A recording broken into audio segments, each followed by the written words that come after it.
Dostlar salam. Növbəti məntiq testimizi həll edək. Restoranda hər gün 3 yemək təklif olunur. Yeməklər bunlar ola bilər: kabab, plov, dolma, balıq, salat və toyuq. Hər gün yeməklər aşağıdakı şərtlər əsasında hazırlanır. Menyuda balıq olan gün plov da olmalıdır və sair şərtlərimizi biz cədvəl quranda oxuyacaq. Əgər kabab, dolma, plov birinci gün, kabab, salat, dolma isə üçüncü gün menyuya salınıbsa, İkinci gün hansı yeməklərin menyuya salındığını tapaq.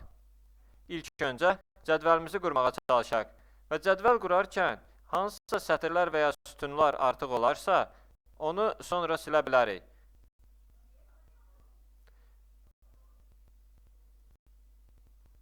Cədvəlimizi qurduq və cədvəlimizə adları qeyd edək.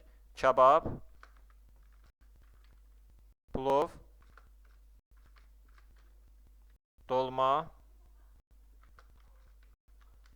balıq,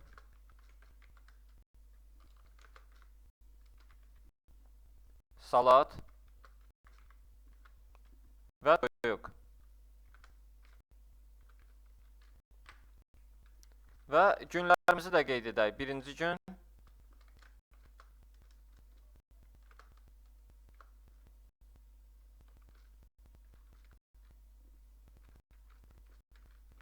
ikinci gün,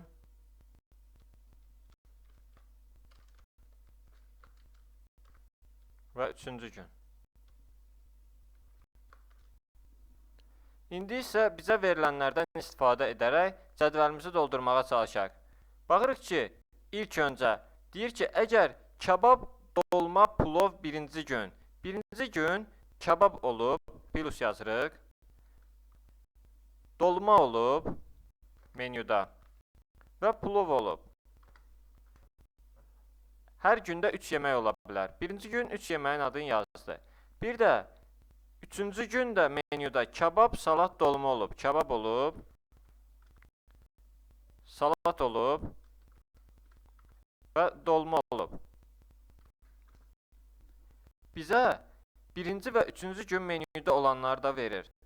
Və verilənlərə əsasən ikinci gün menyuda hansı yeməklərin olduğunu tapmağımızı istəyir. İlk öncə birinci verilənə baxırıq. Yazıb menyuda balıq olan gün plov da olmalıdır. Bunu özümüzdə qeyd edirik. Balıq hansı gün menyuda olacaqsa, plov da həmin gün menyuda olacaq. Amma plov olan gün balıq olması vacib deyil. Biz balığın üzərinə rəngini dəyişirik.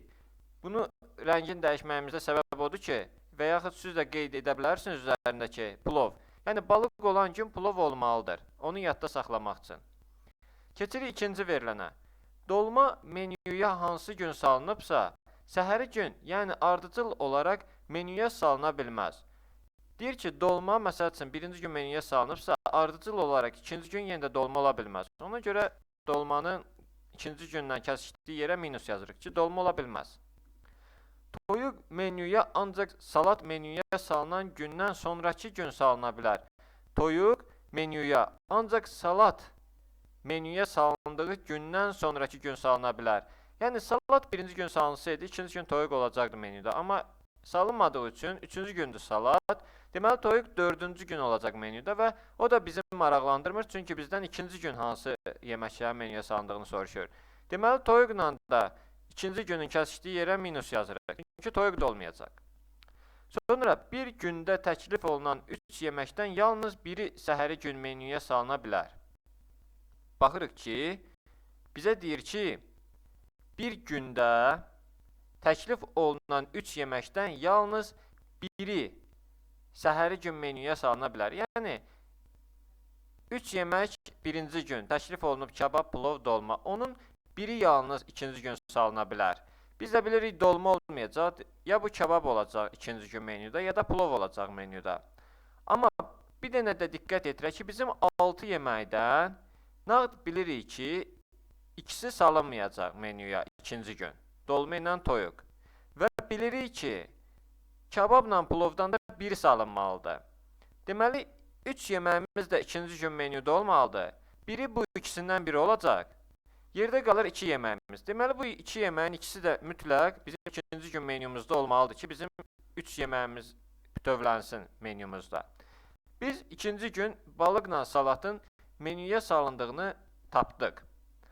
Bir də diqqət yetirsək, birinci veriləndə yazmışdı ki, menüdə balıq olan gün plov da olmalıdır. Baxırıq ki, ikinci gün balığın qarşısında plus var, yəni menüdə olacaq. Deməli, balıq olacaqsa, onda plov da mütləq menüdə olmalıdır. Plovun da ikinci gün kəsmə yerinə minus yazırıq. Deməli, kebab onda minus olacaq, çünki ilk 3 gündə, yəni birinci gündə 3 yemək salınmışdı və ondan biri yalnız salına bilər növbəti gün, o da plov oldu. Və tapdıq ki, plov, balıq, salat ikinci gün menümüzdə olmalıdır. A variantına baxırıq, plov, balıq, kebab. Kebab yanlışdır. B variantında plov, balıq, salat. B variantı düzgün cavab oldu. C variantında kebab yanlışdır. D variantında toyuq yanlışdır. Y variantında da kebab yanlışdır. B variantı düzgün cavabdır. Dostlar, testlə bağlı hər hansı suallarınız olarsa, yorumlarda yazın, tezliklə cavablandıracağam. Videomuzu bəyənməyi və YouTube kanalımıza abunə olmağı unutmayın. Sağ olun, yenidən görüşənədək.